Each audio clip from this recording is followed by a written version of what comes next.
Sentences.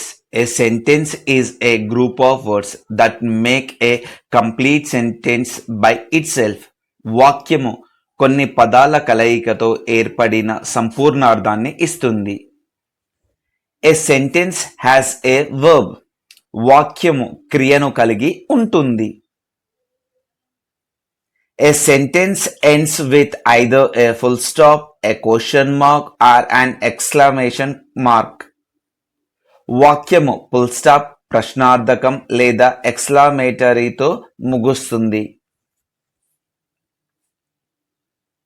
Example, the theatre is near my house. He is going. The phrases. A group of words that makes a sentence but not a complete sentence is called as phrase. కొన్ని పదాల కలయిక వలన ఒక వాక్యం ఏర్పడిన అది సంపూర్ణ వాక్యం కాకుంటే దానిని ఫ్రేజ్ అంటారు. Example, with a spoon, last month.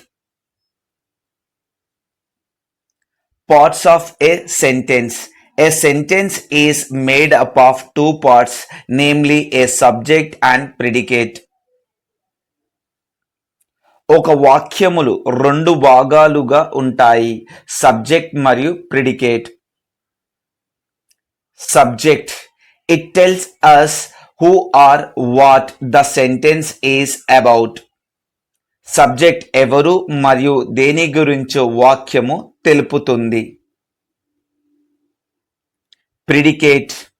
It tells us something about the subject. Predicate సబ్జెక్టును వివరిస్తుంది. The actors performed well. The actors is an subject. Performed well, predicate. Kinds of sentence. There are 4 kinds of sentences. వాక్యములు 4 రకాలుగా విభజించబడ్డాయి. Assertive or declarative sentence. Sentences that starts or declare something are called assertive or declarative sentence. Assertive లేదా declarative వాక్యం యొక్క భావమును వ్యక్తపరుస్తుంది.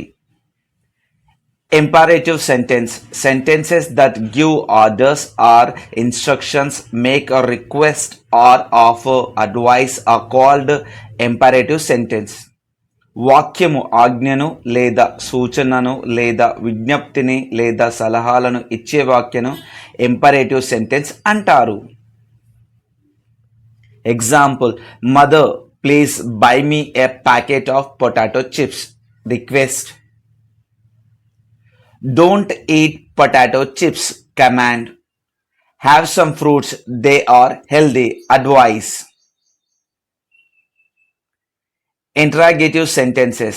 Sentences that are used to ask questions are called interrogative sentences. ప్రశ్నలు అడుగుటకు ఉపయోగించే వాక్యమును interrogative sentences అంటారు. What are you looking for?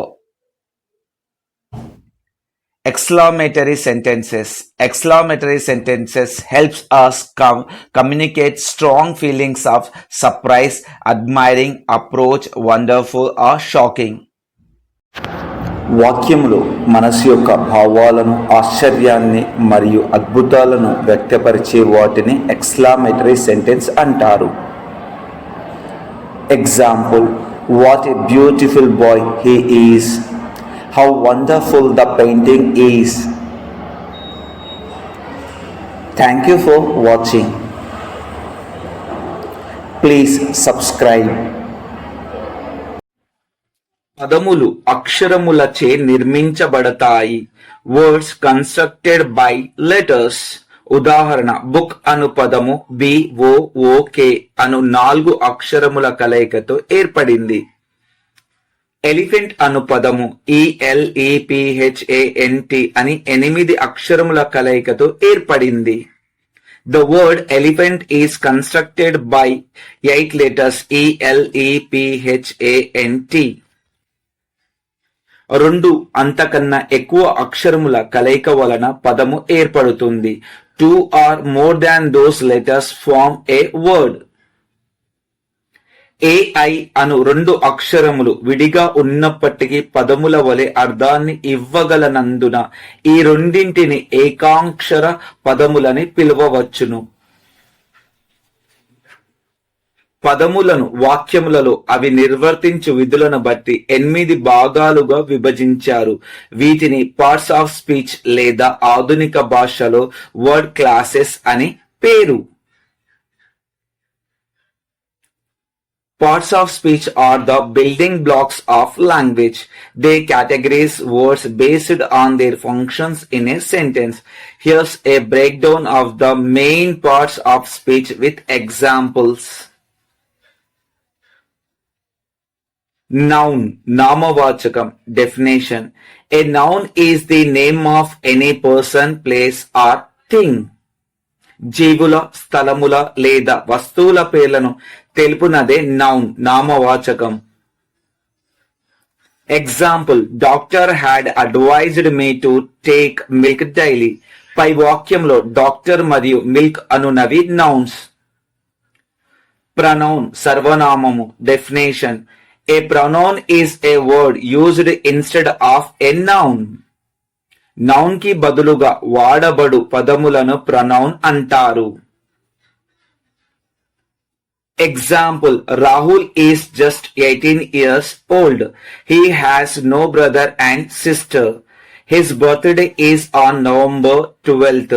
పై పేరాలో he, his అను మాటలు రాహుల్ అనే వ్యక్తికి బదులుగా ఉపయోగించబడినవి. రాహుల్ అనే పేరు నౌన్, హీ, హిస్ అనేవి ప్రనౌన్స్. Adjective, విశేషణము. Definition: an adjective is a word used to tell the quality, color or number of a noun or a pronoun. నౌన్ లేదా ప్రొనౌన్ యొక్క గుణమును, స్థితిని తెలియజేయ పదంను అడ్జెక్టివ్ అంటారు. Example: Priyanka is an innocent girl. He has a white shirt. పై వాక్యంలో ఇన్నోసెంట్, వైట్ అను పదములు విశేషణమును తెలియజేయును. వర్బ్, క్రియ. Verb is a word which expresses doing, being or having. పనులను, స్థితులను కలిగియుండుటను తెలుపు పదమును క్రియ అందురు. Example: I wrote a letter yesterday. The book is on the table.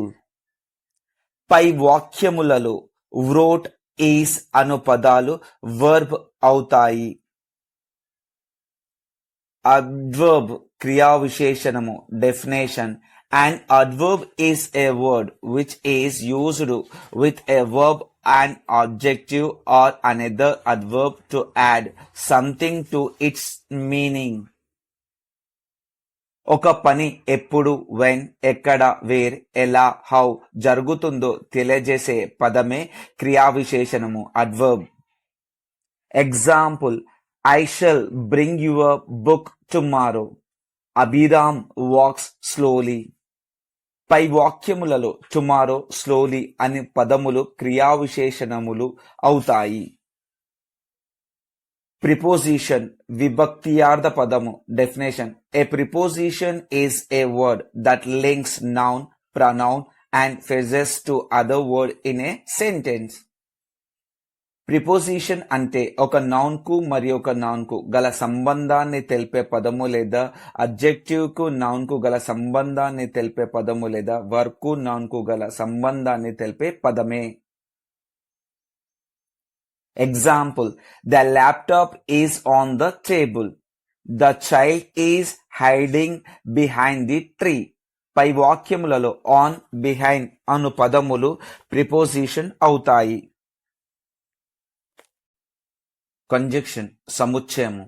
Definition: a conjunction is a word which joins similar parts of a sentence. ఒకే రకమైన పదమును గాని, వాక్యమును గాని, వాక్య భాగమును గాని కలుపు పదమును కంజంక్షన్ అంటారు.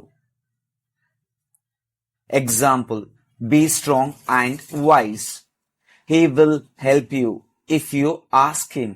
పై వాక్యములో అండ్, ఇఫ్ అను పదములు కంజంక్షన్స్ అవుతాయి. ఇంటర్జెక్షన్ భావోద్రేక ప్రకటనార్థకము. An interjection is a sound or a word which express some sudden feeling. మనస్సులో కలుగు ఆకస్మిక లేదా గంభీరమైన భావములను తెలుపు శబ్దమును ఇంటర్జెక్షన్ అని అందురు. Example, oh what a beautiful city it is. ఈ క్రింది వాక్యములో ఓహో అను పదము ఇంటర్జెక్షన్ అవుతుంది. నిత్య జీవితంలో వాడబడు కొన్ని ఇంటర్జెక్షన్స్: హెలో, హే, వావ్,